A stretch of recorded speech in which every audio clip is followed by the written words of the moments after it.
fasse aussi, faut que je me lance. Faut que je me lance. On a décidé, on a dit on va faire un Sefer Torah. Et pour l'année, c'est 1770. Wow. Et donc, et comme on est très attaché au Rabbi depuis 30 ans, on prie dans une choule Chabad. Je suis parti chez le Rabbi avec mon père, Dieu repose son âme, il y a longtemps à Hanouka. Et je voulais donc faire aussi un hommage au Rabbi. Donc j'ai voulu faire un petit Sefer Torah comme ça. Ah, comme le celui-là. Comme le Rabbi, peut-être un peu plus grand, de quelques centimètres à peine, mais il n'y a pas de grosse différence. Et donc, on a décidé ça, et puis mon chauffeur, il m'a dit, je vais te faire l'écriture à Arizal. Je lui ai dit, il n'y a pas de problème. C'est vrai que ça prend du temps, parce qu'un Sefer Torah, un petit Sefer Torah, il faut compter à peu près un an et demi de travail. Wow. Tous les matins, il va, quoi qu'il arrive. Hein. Et il n'y a pas longtemps, je l'ai vu à Paris, il m'a dit, Albert, j'ai une bonne nouvelle pour toi, je fais quoi? Je vais te faire l'écriture à Admorazaken. Je dis, bah, tant mieux. C'est un net, parce que Admorazaken, c'est encore plus de travail. Beaucoup plus. Et d'après ce qu'il m'a dit, c'est son maître qui a vu son écriture, elle est nifla. Et j'ai rencontré ce matin à Mia Charim parce qu'il travaille avec son beau-père dans un petit coup de main pour les Loulavines de Kfar Rabat. Et je l'ai vu, bon, ça avance doucement. Et je suis très content, mais c'est vrai que c'est une grosse opération et je demande à tous les juifs de France, même de participer, ne serait-ce même 1 euro, 10 euros, 20 euros, ce qu'ils veulent. Et aussi que ça amène que des bonnes choses dans le peuple Israël. Amen. La Géoula, rapidement. Claire. Et c'est Mamash, c'est tombé cette année-là.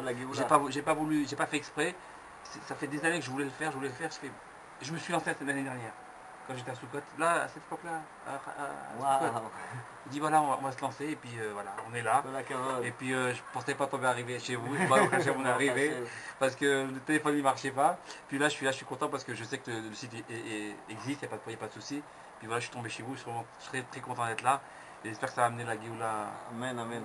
Alors comment font les Français qui veulent participer au Sefer Torah? C'est très simple. Au début, je devais faire cette opération avec un ami avec son association. Et mon ami Moshe Lobar qui nous a aidé à faire cette maquette-là, il m'a dit Albert, pourquoi tu ne fais pas l'association? Je lui ai dit oui, si tu veux, il n'y a pas de problème. Alors l'association, on l'appelait 5770. Et c'est vrai que dans cette opération-là, on a mis un message que 770, ça veut dire Tsarfat. Et Tsarfat, c'est la guématrie aussi de Paratsta. Et on sait que nous, que Paratsta, ça veut dire que je pense que la Géoula va arriver de la France, voilà. Hein, sans aucun doute. Et puis je dis, il n'y a pas de problème. Et puis c'est vrai que je suis très ravi. Mais je voulais que tout le monde participe à ce Sefer Torah-là. C'est pour ça qu'on a mis le Sefer Torah de France. Ça tombait bien pour les 5770. Et en même temps que tout le monde participe. Et que à la fin, j'ai mis la barra du Tzadik. C'est vrai qu'il y a notre rabbi, parce que aujourd'hui, j'ai vu des grands rabbinis, mais j'ai eu la chance de voir le rabbi de son vivant il y a 25 ans. J'ai vu le roi devant moi. Et j'ai aucun doute là-dessus. D'ailleurs, j'ai fait des rêves sur lui.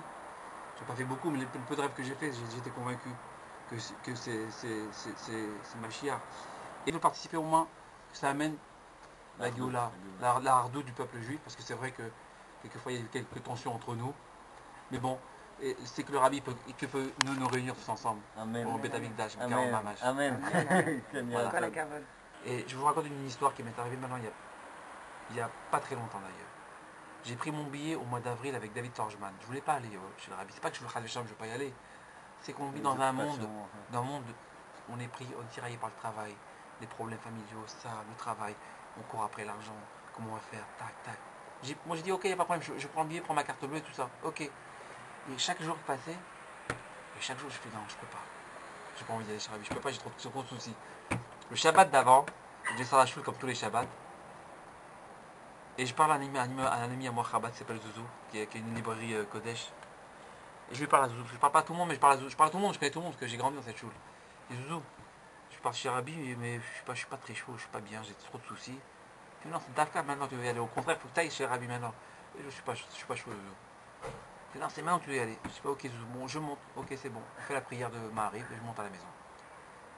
Et c'est vrai que chaque fois que quand je monte à la maison, c'est vrai que c'est un plaisir, je fais Shabbat à la maison avec ma mère, tout ça. Et après, avant de me coucher, je me mets à la fenêtre. Et je demande des choses au Rabbi et au maître du monde. Et je lui dis, Rabbi, il faut que tu m'éclaires. Et je dis, papa, pour que tu m'éclaires, je ne sais pas quoi faire. J'ai pas envie d'aller. J'ai pas la force, j'ai trop de soucis. Faut me trouver. Et je me couche. Maintenant, je fais un rêve. Et qu'est-ce que je rêve?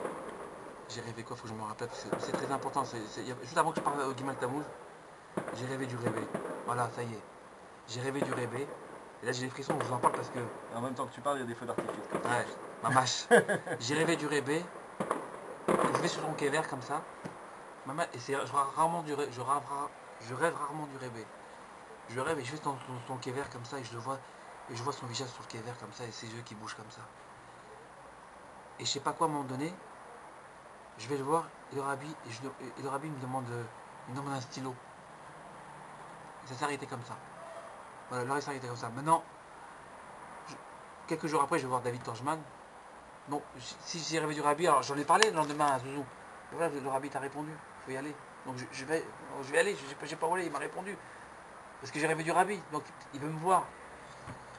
Et maintenant je retourne 2-3 jours au Bet Rabad à Ouachneo, parce qu'on est très proche du Bet Rabad. Et puis je vois David Torjman qui était occupé, puis moi je traîne dans la choule comme ça.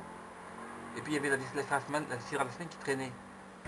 Mais du Shabbat qui allait arriver. D'ailleurs j'ai gardé la sidra à la maison. Et je lis la sidra. Et je vois en titre, c'est quoi en titre? Le stylo. Et c'est quoi cette histoire du stylo? C'est quoi l'histoire? C'est une histoire qu'un jeune rabbin qui est parti me demander une bracha au rabbi parce que moi, au jour d'aujourd'hui, il faut que je me marie parce que je ne peux plus continuer comme ça. Amen, amen. Amen. Mais Karol. La mâche. Et c'est un jeune donc, qui demande une bracha au rabbi pour se marier. Donc il fait la queue comme ça, il arrive vers le rabbi. Et il demande au rabbi, mais vous avez un stylo? Et il demande une bracha au rabbi. Alors le rabbi dit, mais vous avez un stylo pour que j'atteste votre bracha. En vérité, le rabbi avait un stylo. Alors il dit, bon, faites la queue, et elle m'apporte un stylo. Il refait la queue, je sais pas quoi, il retombe sur une personne qui lui passe un stylo. Et en fait, quand c'était qui cette personne-là, c'était son futur beau-père. J'espère que, c'est vrai que je suis parti avec Guimal Tamouz, on a demandé plein de choses au rabbi, j'espère que ça va se dérouler rapidement. Et que je me marie avant que le Mashiach arrive, parce que sinon c'est trop facile après la Mashiach. Je suis sûr. Et cette histoire du stylo, ça m'a beaucoup marqué. Et c'est Mamash, c'était le titre de la sidra de cette semaine-là, le Shabbat qu'elle est arrivée. Et notamment quand on est parti chez le rabbi, on a passé 3-4 jours magnifiques.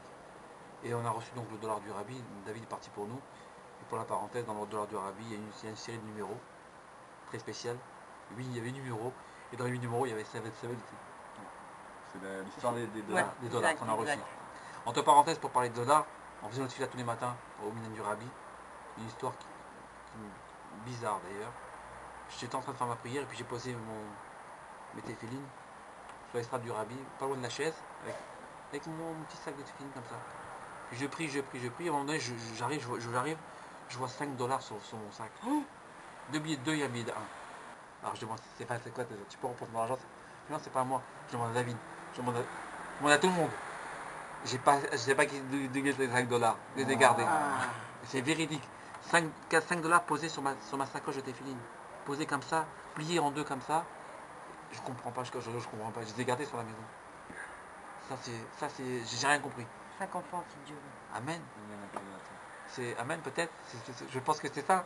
Si Dieu veut, j'espère qu'on va voir le rabbi en chair et en os, de Karol Mamash. Amen, Avec amen. tous nos chers disparus, Amen. notamment mon père et mon grand-père que j'ai pas connu, et tous nos chers, tout le monde qui nous manque. Voilà pour l'histoire. Très très bon. Voilà, Karol. Yechi Yechi Adonai Adonai Moreno Moreno Verabenu Verabenu Melech Melech HaMashiach HaMashiach Olam Vaed. Vive le roi. Amen.